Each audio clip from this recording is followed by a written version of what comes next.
Hi, everybody. It's me, Jessica Lahore. Hey everybody, it's me, Kelela C. And we are your Denver Divas, giving you another fabulous review of RuPaul's Drag Race Season 13, Episode 10. Yes, ma'am. Snatch game. Hey, we're here. Before we get into the episode and we talk all the shit, all the tea, and more, and give you our crusty 2 cents, make sure to subscribe below, comment, hit the bell for notifications. Stick around, sit tight, because we're going to be back with more review.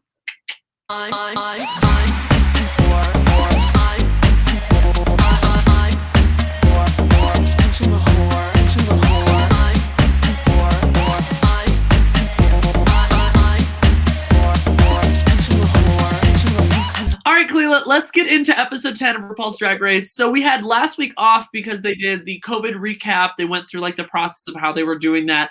And what a good way to come back knowing that Candy Muse and Simone are still in the competition. So no one went home. Oh, I needed a week off after that. I needed a week off. Even though that coronavirus special, girl, I'm glad we didn't review it because I was ready to see what they do behind the scenes, but then I was triggered the entire time. I was like, y'all are talking about some shit that I really felt. With this episode is the Snatch Game, so they gave us time to get really hyped about it. The mini challenge, as all 9 contestants are still there, they have to go back to like RuPaul's roots. So a lot of people don't know RuPaul was in a punk band, very like alternative, like I take what I can find, piece it on my body. That was the drag. They have to give that moment. And the only one that really sells it for me out of all of them is Tina Berner because of I think she has the experience of being in like a punk band, and so I definitely saw it come through. Right. I saw it more in her like the actual challenge, but there were some looks that I was like, RuPaul would have worn that during that time because she used to look wild. They go through the mini challenge. I think that Tina is the winner of that mini challenge. Yeah. And it doesn't really, outside of getting money, nothing really happens because they go straight into the Snatch Game. And let's talk about performances. So they walk through, they get advice from RuPaul. Most of the time when RuPaul's like, hey, that's not a great idea, and the contestants like, no, I think I'm going to prove you wrong. It doesn't really work out ever. Yeah, I would beg to say it never really works out. I'm trying to think of a moment where it did, but I remember Little Richard with Little Richard, G Good with the robot. There are a couple like thrown in there, and it happened this season too. But most of the time, it just means it's going to be a big crash and burn. Let's get into performances and just talk about looks, performances, and how people did on the Snatch Game. So, absolutely. Going down the line, we had Candy Muse as Patrick Starr. It was cringe. It was cringe for me only because it just came off as Candy Muse, which I guess it is hard to be someone who has such a distinct voice to like change it, you know what I mean, and make it something else. But Patrick Starr is so far out. Like she's so sweet and demure in her voice that trying to make a Candy Muse voice turn into Patrick Starr, I thought she was gonna do Rosa. Like when I saw, from TikTok. Yeah. I thought that's what she was going to do based off of what I saw in the previews. I thought she was going to be Rosa. That would have been really funny. Oh, it would have been perfect because Rosa's whole thing, like her whole TikTok gig, is talking to other people, which is the name of the game in Snatch Game. You have to be able to react to everyone, and everything Rosa does is a reaction to other people. So that's what I thought she was going to do. She did not. And for me, Patrick Starr was a full-on shady Sip. Even though I loved her, she looked great, but it wasn't Patrick Starr. She looked like Candy Muse, and the turban wasn't even right. Like there were small details that I wanted to see. I feel like every time someone tries to do a makeup artist, it doesn't really go well. It's a shady Sip for me too. The second person that we had on the Snatch Game that I wrote down was Denali doing Jonathan Van Ness from the Fierce Five. I was super nervous about this when the walkthrough happened, but the delivery look was so good. Yes, I had one critique, and that was that the hair was far too shiny. In a world of human hair wigs and drag now, not everybody can afford that, so I'm not telling you to just go out and like, you should have a human hair wig. But for that character, I feel like a human hair wig would have done way more justice for the look. But she sold it. I think the one downfall for me, though, was not even her fault. The other people around her in her general vicinity and who kept kind of referring to her, she had to carry along, like the Rue Mcclanahan, all that kind of moment. Like she just had to carry other people. So while she was funny, it just felt like she was carrying other people without even trying to. Yeah, she was in that bottom group where that whole bottom was not the best. Not the tea, mama. It's a cheers for me for you. Oh, yeah. A total cheers for me. Next that I have on my list is Utica doing Bob Ross. It wasn't good. I don't know Bob Ross, to be honest. The only experience I have with Bob Ross is your friend, which Tiffany Vogue. Yeah. That's the only experience I have with Bob Ross. And that's what I based it off of. She was no Tiffany Vogue, let me tell you that. And that wasn't even the look. From the facial hair to the regular hair to the outfit. Was it flowers? It was squirrels. Oh. It was an afro wig made out of stuffed squirrels. Okay. I don't get that reference. I don't know what that means. Well, and RuPaul was like, you know that like Bob Ross had a fro, like that was also like at that time, like that was part of so it wasn't good. It was definitely a shady sip. None of the jokes landed. I didn't get it, and it wasn't good. Next that I have on my list is Gottmik doing Paris Hilton and doing it way better than Raven did Paris Hilton. But honestly, that's such an easy one to beat. For me, Gottmik took it over that. Like she overdid Raven 10 times, tenfold. That to me was what I wanted to see from a Paris Hilton Snatch Game. It was really, really good. We'll get to it. I don't think that it was win-worthy good, which we'll talk about, but I think that it was. I expected her to be in the top, and it went really well. I was sold from the jump when she did Let Me Know When the Cameras Are On, and the voice changed. When the voice changed, because if you watch Paris Hilton's documentary, if you have not, go on YouTube and watch it. Knowing Paris Hilton outside of the character Paris Hilton and being able to portray that into your Snatch Game, that's when it was sold for me. I was like, done, got it, cool, love it. It was a cheers for me, full on. Cheers to Gottmik. The next person I have is Rosé doing Mary, Queen of Scots. And this made me think of like a Sasha Velour moment where Marlena Dietrich is named. Not many people know who the reference is and how are you going to make this person funny. I think that there's like the positive that Rosé, when you have a historical figure that's dead, you can pretty much develop the character however you want as long as you're consistent with it. Right. And I think she did. I kept getting lost because of the accent as a whole. And I guess that's also because I'm watching UK so heavily. So I'm hearing Lawrence Chaney. Yeah, I'm hearing Lawrence Chaney the whole time, but it's not matching up with how Lawrence Chaney's accent works. So it was just odd to me. It was an odd choice as a whole. I think Rosé could have went so many different ways. It didn't sell fully for me, but it was good. It was a good night for her. It was a really good night, and I full on cheers it as well. I thought it turned out significantly better than I expected it to. Yes, very much so. When I saw it in the previews, or not the previews, I'm a Reddit girl. Previews, I mean the spoilers. When I saw that, I was like, ooh, why Rosé? Like, we get it, you're Scottish, whatever the fuck. Like, girl, come on. But it worked. It worked. So cheers again to Rosé. Cheers, cheers, cheers. But next in the Snatch Game that I put down was Elliot as Rue Mcclanahan.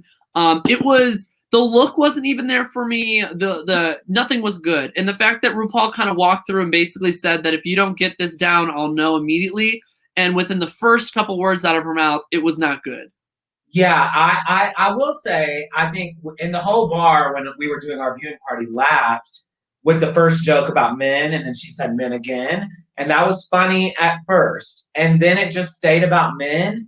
And it's like Rue Mcclanahan is not just her character from Golden Girls. You know what I mean? As Elliot was kind of on the come up for me, even though I talked so highly of that yellow cab look until I realized what the fuck she was doing there. She went right back down the toilet for me today. It wasn't good for me. Yeah, it was as Shady said for me. Next that I have down is Tina Berner as Richard Simmons. I think Richard Simmons is a great choice as a character. I got the hair wasn't right, the makeup looked off. I just didn't like it, but it wasn't bad. Yeah, see, that was it for me. The look as a whole, there were pieces of the look that were there. But to me, it looked like Tina Berner, once again in red and yellow. But then the whole look, when I put it together, I was like, is she doing Ronald McDonald? Oh, that'd be But also, why did she not do Ronald McDonald? Copyright character. Oh. You could have been funny and been like Donald McRonald or something like that. Yeah, Funny. something. But to me, it just looked the character as a whole was giving me very Ronald McDonald. I know that's cliche because she wears red and yellow, but she maybe should have just worn something a little like red, white, and blue, maybe for his look. She was giving a little bit of Richard Simmons. I think Richard Simmons is someone that's another contestant will do later down the road and slay. There were a lot of AMAB characters on this Snatch Game. Yeah. And if you're going to do an AMAB character, I think that you need to try to sell that a little more. And even though Richard Simmons does have a very like soft look, that was too far dragged for me. Yeah, I agree. It's a loose cheers for me. Yeah, I just want to have a drink, so I'm going to shady sip it. But it's not a shady sip; it's a light cheers while it goes in my mouth. It's a light cheers. Next in the Snatch Game is Simone as Harriet Tubman. This was a walkthrough that I was worried about when it was talked about because, again, you have to create the Queen of Scots, the persona of what Harriet Tubman is with the knowledge and information you know. And I think Simone knocked it out of the fucking park. It was so. Oh, honey, dang dong, you know. I was like, girl, I was worried because not worried because I didn't think she could do it. I knew she could sell it.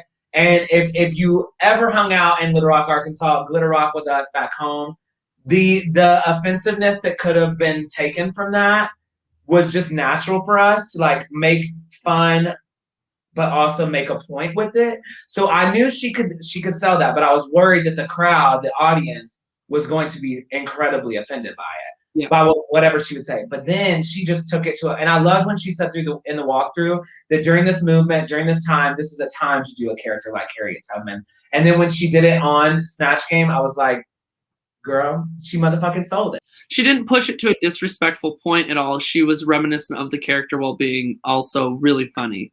Yeah, and let me also say, like, when it comes to being, like, disrespectful, we mean disrespectful to Harriet Tubman. Yes. Not disrespectful to anybody else. If you're offended that she did Harriet Tubman as... disrespectful to the woman that is her, yes. Yes. If you're disrespected by that, then get over yourself. But if you're... We didn't want her to disrespect Harriet Tubman, and she did Harriet Tubman justice. I can't say Harriet Tubman would be like, yes, ma'am, yes, God, yes, God, because I don't know her. Hey, queen! But I would love to believe that Miss Harriet Tubman would have loved that impersonation of her, so... I would like to say the same. It's a big cheers for me. Oh, it's a huge cheers. Final Snatch Game character is Olivia Lux with Tabitha Brown. I'm not familiar with Tabitha Brown, and so I expected a lot of the knowledge outside of being a vegan chef.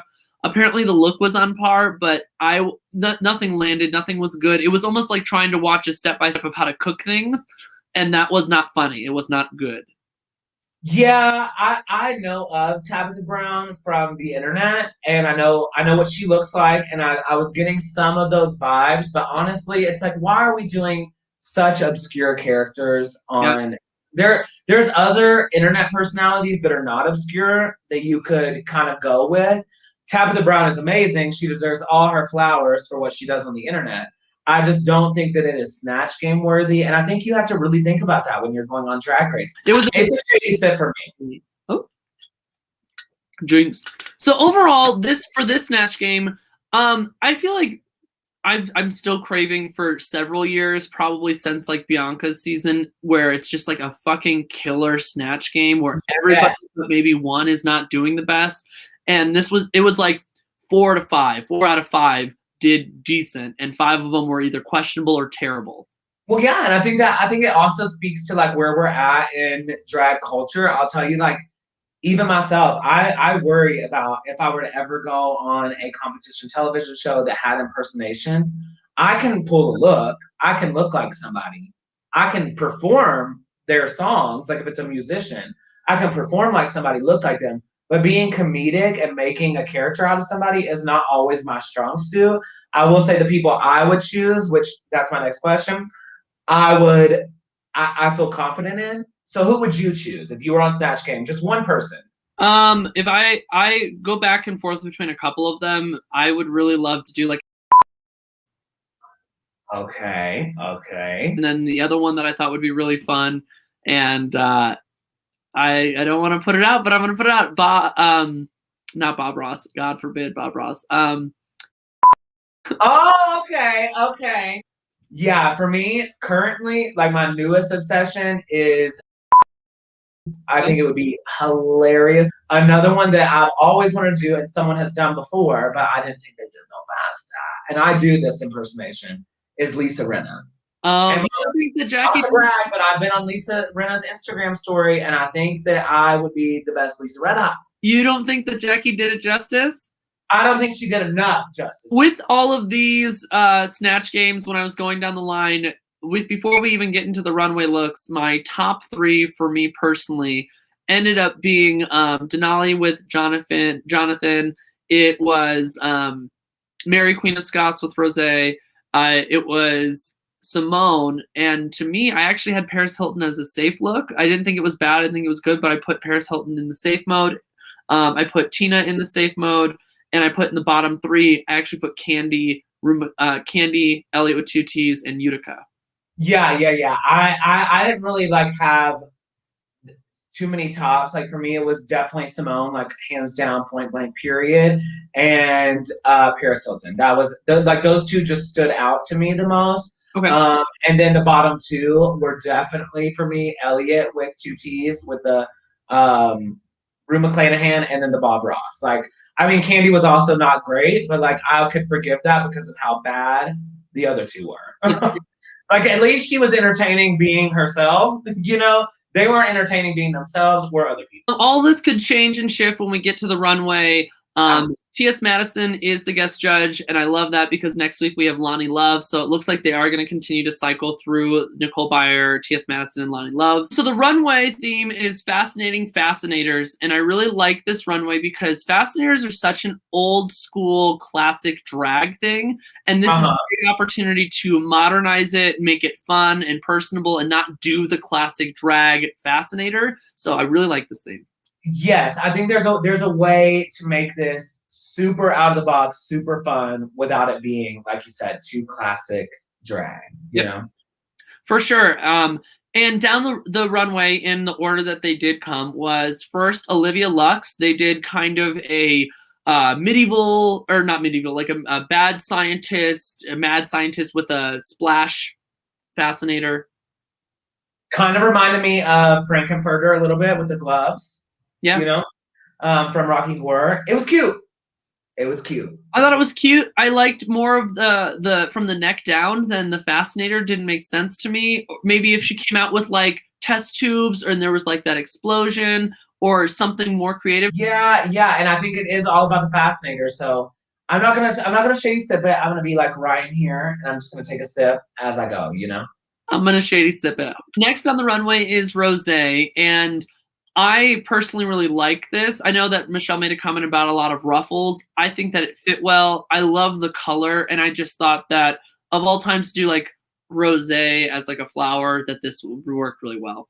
This could work. Yeah, I love the look. I didn't even notice that she was doing so many ruffles, which I have talked shit about her looks before, the ruffle looks, but didn't know that it was that common until they put up that shot of the 3 runways with her doing ruffles and then cut back to her doing ruffles again. I was like, oh yeah, she does do that a lot, doesn't she? This one worked though. Like Michelle said, it did work for her body style and it didn't overtake her. It's still not my like favorite look, but it's a good night for her either way. So it was a cheers. Cheers. Next on the runway is Utica, and this is a picnic look. I like that it's different than the other picnic looks that have been on the runway in previous seasons. And I thought it was super cute. I didn't have a problem. I didn't like that we didn't have to like just dissect it to figure out what it was. It was a cute look. Yeah, I think it's kind of middle of the road for me. It's not predictable, so to say, but it's also a little bit predictable. And I hated the harness thing on her, like the white harness. It didn't match for me. It was like, I also own a white harness made out of elastic, so it looked, and I'm a cheaper queen because I'm not on national television. So to me, it came off like it was just elastic sewn together. Oh, okay. But I didn't see it up close in detail. So that was a little off-putting to me, but it's a light cheers. Mine's a cheers. The next down the runway is Simone. And I really liked this. I liked the message. I was really shocked that she was not in the top, and we'll talk about that in a little bit. But I was really shocked. I think that the message helped. I don't think that it was a topper. I found it more of like a hat than a topper, personally. Yeah, it did look like more of a hat, but to me, like what she was selling, and then you tie it with the message from Snatch Game. Like clearly there was a brand here, and clearly there was a moment going on that I think deserves way more credit than just RuPaul being like, just like, thank you for bringing that message. Now you're saying goodbye. So it's a big cheers for me for Simone's look down the runway. I wish that she would have been in the top, to be completely honest. Yeah, absolutely. I wish she would have been in the top as well, but here we are. Next on the runway is Gottmik, and I really appreciate Gottmik's attention to detail. This is classic Gottmik mug. I really like the look. I didn't think this was going to be enough to be like the winning look, but I really did like everything about it, and it's a cheers for me. Yeah, I thought it was the most fascinating fascinator of all of them, really, for me. Like, it was the biggest and the most, like, grand, so it's a big cheers for me. Denali was next, and I really like that Denali gets to use rollerblades for this. It just, like, makes it so easy, and to me, I would be freaking out. I think the look is cute. It's very dated in the best way. Cheers for me. It's a cheers. Next on the runway is Elliot, and I did not like any of the look. Okay, topper by itself, the topper was a nice topper. The way that it was with everything, hair, makeup, costume, I didn't like any of it.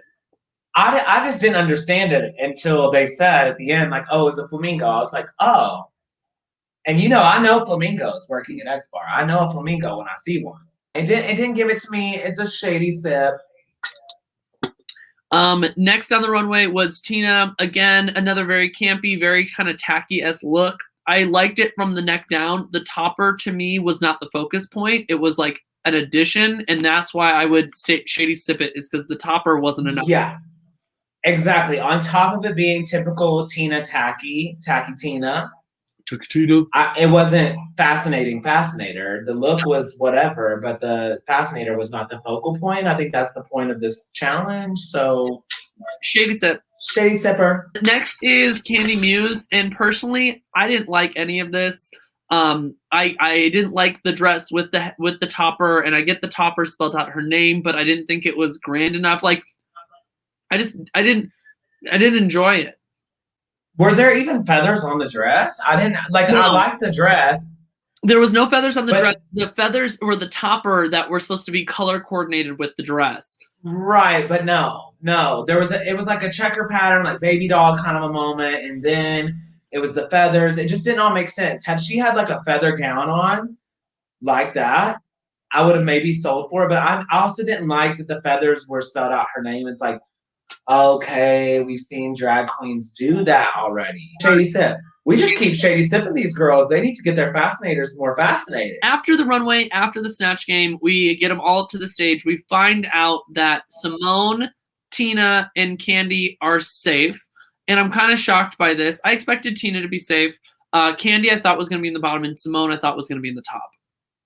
Yeah, I could have seen Candy being like the safe, like where Olivia was. Well, yeah. I don't know if we're talking about that yet, but I could have seen her being in the bottom three and then being safe later. Mm-hmm. I could not see her being safe when she was, really. But then again, I guess like the other people who were in the bottom were worse when I really think about it. Not worse, but like not as entertaining. So Olivia Lux is left on the stage. Olivia Lux, Rosé, Utica, Gottmik, Denali, Elliot, and are left on the stage. And after they get their critiques, it's obvious that the top three are Rosé, Gottmik, and Denali, and the bottom three are Olivia Lux, Elliot with two T's, and Utica. After they get through all of this, they find out that Gottmik is the winner of the challenge. I thought it was going to go between Gottmik and Rosé. I think she deserved it just as much, so I'm not mad that Gottmik won. Yeah, I will say, and again, not just because I love her, if Simone was in the top, she would have beat both of them for me. But I think that she should have. I think that Simone should have been the winner of the challenge.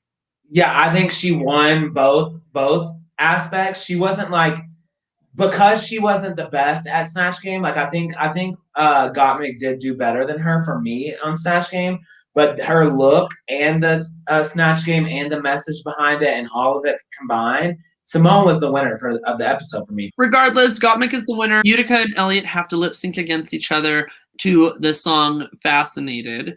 And in this lip sync, I feel like we're getting this trend where when we had our introductory lip syncs at the beginning of the season, everybody gave it their all, regardless if you lost, it didn't matter. When people were re-put in the bottom, you got to see that flavor, that extraness, like that La La re-experience. But then the second time, I feel like every time I see the second person in the lip sync, they get this defeated kind of mentality.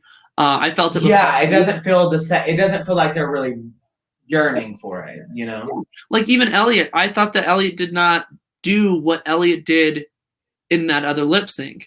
At the end of the day, no matter what she would have served, she could have deserved to stay over Utica because Utica has done significantly better along the way.